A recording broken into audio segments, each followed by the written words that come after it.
inaugurate this new promotional program, I suppose, for our public transport system. Alam nyo kasi, ang kultura ng Pilipino, ang linggo, para sa pamilya yan. Para sa mga mahal sa buhay na magsama, na makapag-bonding ng konti. Kaya ginawa namin, ay gumawa kami ng programa, ay ang tinatawag 1+3 program. Ibig sabihin, pag linggo, bibili ka ng isang ticket, +3 ang pwede mong isakay. Ibig sabihin, sa isang ticket, 4 ang pwedeng sumakay. Para naman mabigyan natin ng pagkakataon yung ating mga pamilya, mga magkabarkada na magkasama. Pero kami, lumampas kami doon sa 1+3, kaya si Congressman Sandro nagbayad ng sarili ng ticket.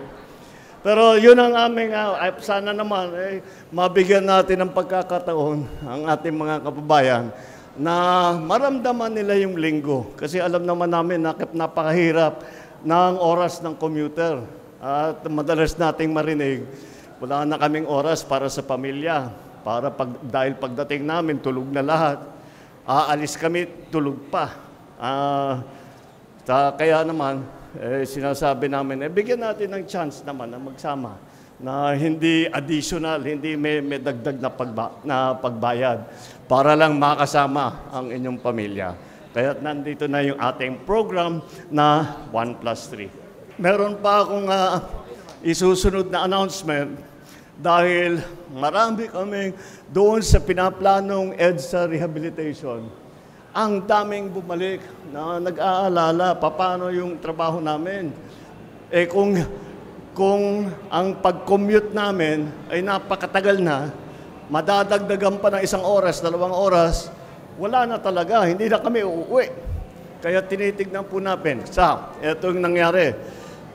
Bukod pa doon, meron tayong mga nakita ng mga bagong teknolohiya na hindi natin ginamit doon sa pagplano sa EDSA rehabilitation.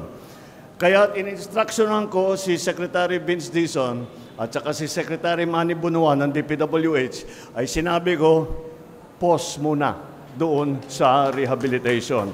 Huwag muna natin gagawin. Dahil pag tinitignan natin yung cost-benefit analysis, maganda sana kung maayos natin.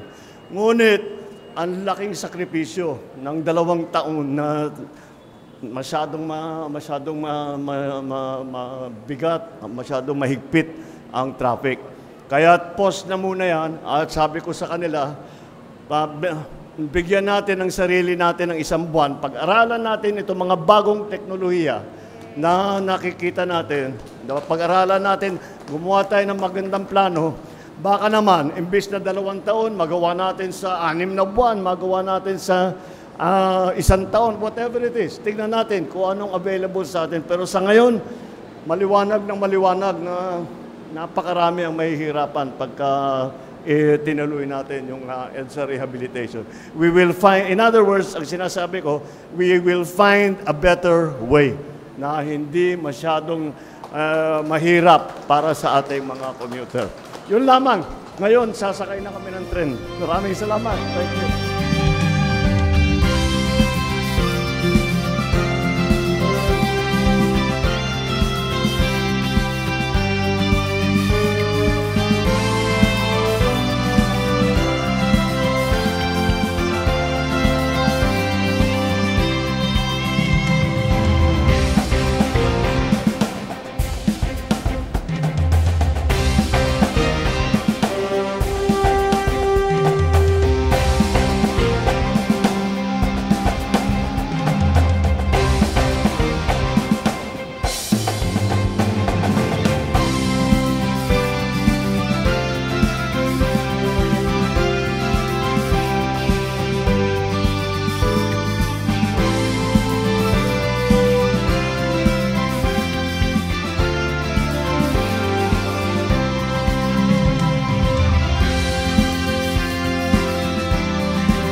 ng train, bibili po ako ng ticket.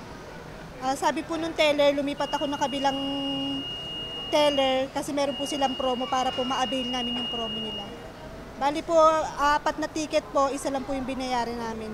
From Ortigas po to GMA Kamuning, 20 pesos lang po.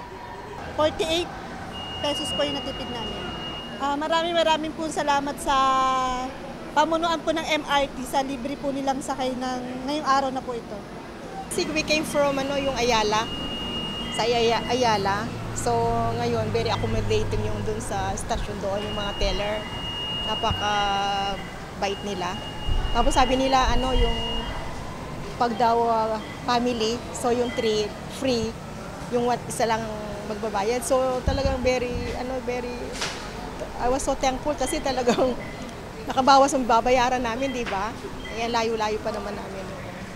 So maganda yung program kung kay BBM niya, maganda yan para lalo na yung mga they can really afford it, saka kayong nagmamadali, ganon. Kasi alam naman natin yung mode of transportation ng MRT mabilis compare sa bus, di ba? Malaki talagang advantages, malaki talagang, kumbaga sa amin nagmamadali kami, mabilis.